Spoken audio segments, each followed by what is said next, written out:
Welcome to Sweet Life Beat Life. We hope this video helps. You're starting at the controls, open settings or control panel and type display to jump straight there.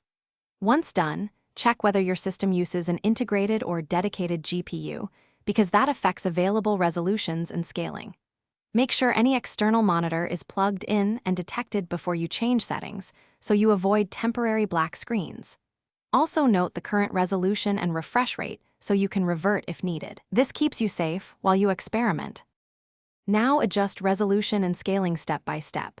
Pick the native resolution first for the sharpest image, and then test scaling if UI elements look too small. Once you change scaling, log out or apply and inspect apps for clarity. Some programs need a restart.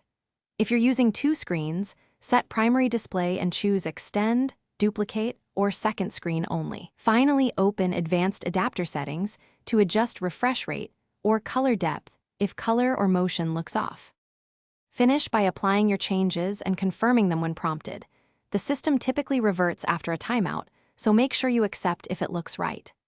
If options are missing or performance suffers, update your GPU drivers from the manufacturer's utility or device manager, because drivers enable features and fixes.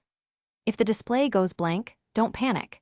Disconnect added monitors, reboot into safe mode, or connect an external monitor to restore previous settings and undo the last change.